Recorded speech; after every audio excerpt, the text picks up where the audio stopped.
Hi there, this is Eshu. I'm the abbot here at Zenwest Buddhist Society. This Living Zen-podcast is just one of the many resources we've created at Zenwest to make Zen practice and training more available and accessible to people all over the world. Instructional videos, printable resources, and much, much more are also available on our website at www.zenwest.ca. If you're a regular listener, I'd love to hear from you. So please drop me an email at office@zenwest.ca and let me know who you are, how you got started, and what brought you to Zen. Everything we make available in person and online at Zenwest is only possible because of the support of our members and associates, people like you.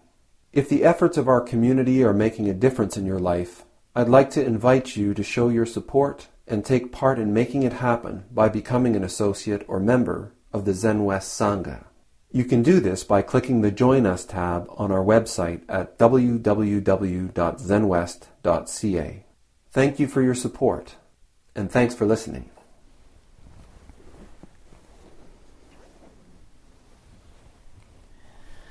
I'm still such a beginner at these talks, and it just fills me with total fear.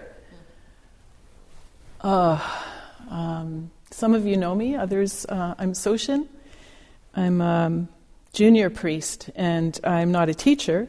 So what I do here now is share my practice. As I said many times before, and as a reminder for me, be in my heart and just open my mouth and say something relevant. So easy.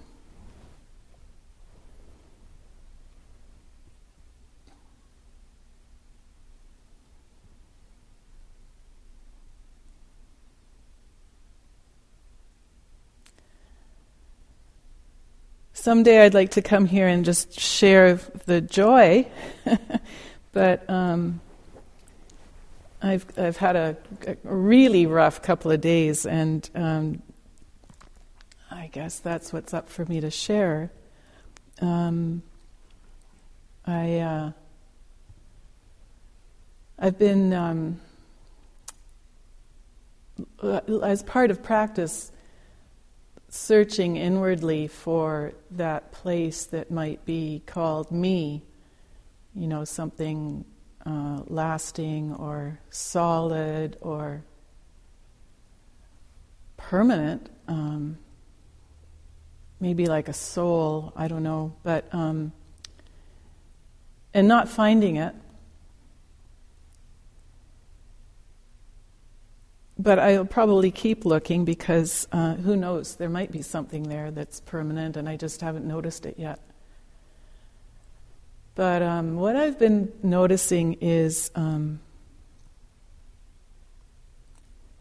all the things I think I am.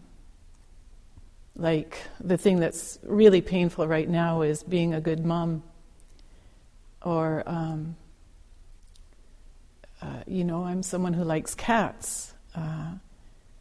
I love to ride my bike. I've just reconnected with getting out for a run. I can't run anymore, so I realized, wow, I could go out for a walk in the mornings. And just 15 minutes around the block and connecting with the sunrise and the trees in my neighborhood and being outside and breathing all that gorgeous Victoria air. And that's who I am, and I'm. That's how I identify myself, as someone who loves the outdoors. And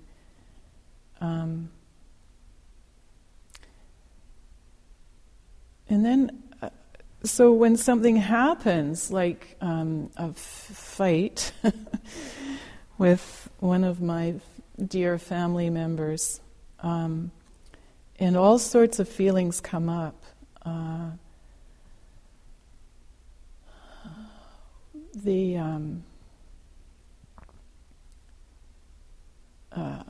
guess the work for me was to feel the feelings in their intensity and just notice what happens to them. And so what I was noticing was that I had all this sadness and pain, and I can feel it now, and it's like this huge lump in my chest.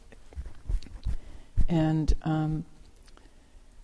then it went into a box. It goes into this box called "I'm not okay."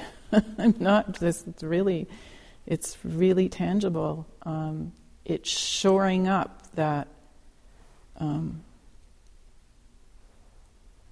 that belief, I guess, that I'm not okay. And so I spent a couple of days kind of just trying to be open to the feelings, because I have this belief that what I've been doing all my life is sitting on them and stuffing them and not really ever processing, although I thought I was, but certainly not in this way, with the mindfulness of practice and the really careful attention to detail as the day goes on and I get distracted by things, and then just remembering to come back to my body and come back to my feelings, and there it is again, this immense sense of failure, of all this pain in my chest, and I can feel like the tears coming up, and just changes in my eyes, and all this story, like there's this part of me that's making up story as it goes along. And although the initial interaction wasn't all about me, wow, my story maker sure made it all about me and not being good enough, and just sort of congealing these feelings into solid rocks and a foundation for a thing that might pass as a me with a foundation. It's so fascinating to watch, and painful, really, really painful to see the process and to be carried into this place of so not okay, because one of my core, I gather now, one of my core feelings of wholeness and wellness was involved in being a good mother, and then finding that was all just an illusion was pretty drastic. And that's the story that I carried with me for a day or two, that it was all for naught, all my really good intentions, and I can just feel myself being dragged down by that.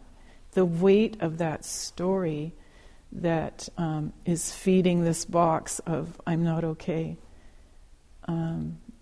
It's so powerful and so draining, and just, when I think of it, like Eshu Osho, who's my teacher, tells me that some people have stories where they're the king, they're great. And I think, well, that's total hogwash. How could anyone be that great? And of course, I wouldn't believe stories like that. And yet I hear that there are people out there that really, that's how their box is run. Like, this is the box that shores up that I'm this fantastic person. And I think that's hogwash. So what does that mean about the box that is shoring up this belief that I'm terrible and not good enough? Maybe, just maybe, that's hogwash too. And so this has been my last couple of days, kind of just trying to be with the feelings. And one of the really goofy things that came up was I had to go to work, and I was like, I can't go to work, I'm too sad, and went to work anyway because that's what we do. What a strange society we live in. And all this pain and hurt around this relationship was, of course, long distance.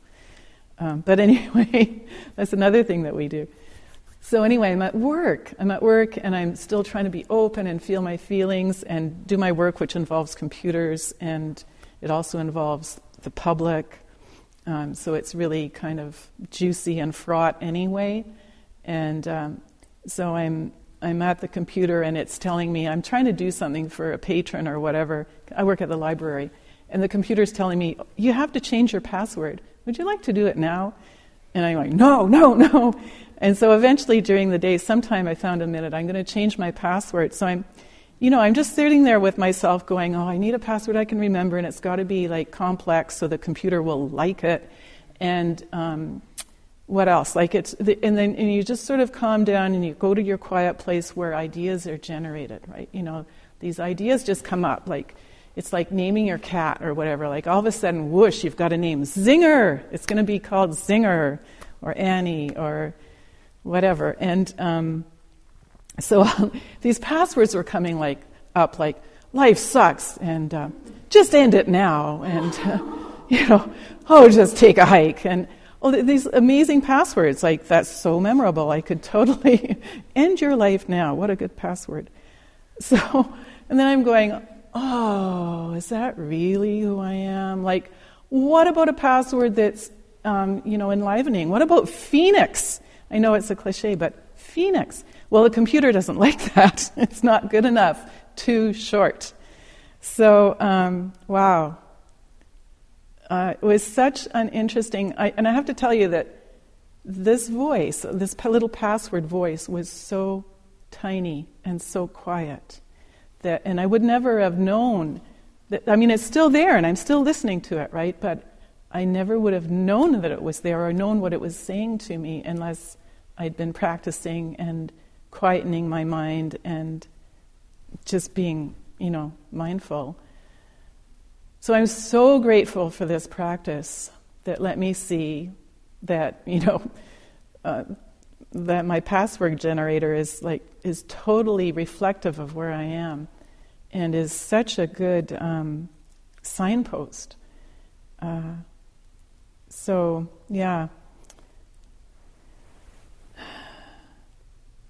I actually, I sound, I've had a lot of sadness and a lot of trying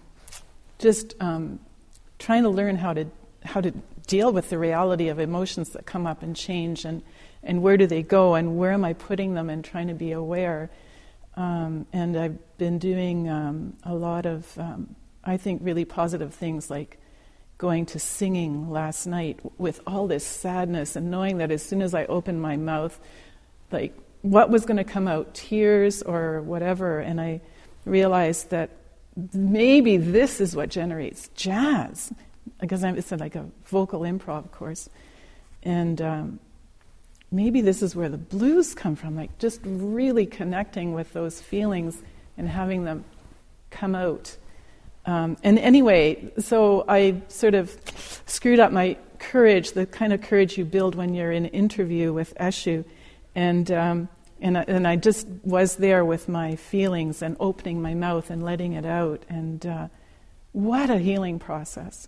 So that's one of the things I discovered, that, feelings come and feelings go, and they're intense sometimes. And there are things that I can do besides stuffing them. And some of the things are really fun.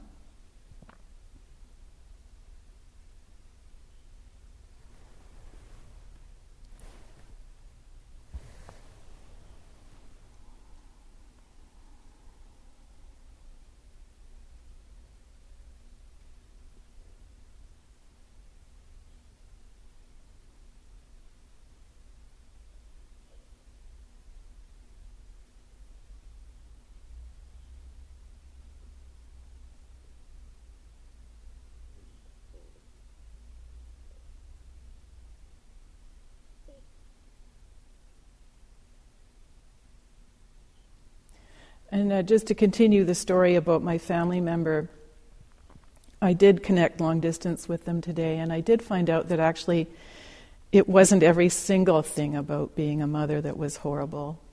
I hadn't failed in every single way, just in major ways. Love. I think that's all I have right now. Thank you.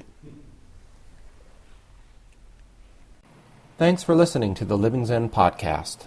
If you follow Living Zen through iTunes, I would very much appreciate it if you would take a moment to let me know what you think about it by rating or reviewing the podcast, so that new listeners can also hear what you have to say. Thank you for your time and for your support.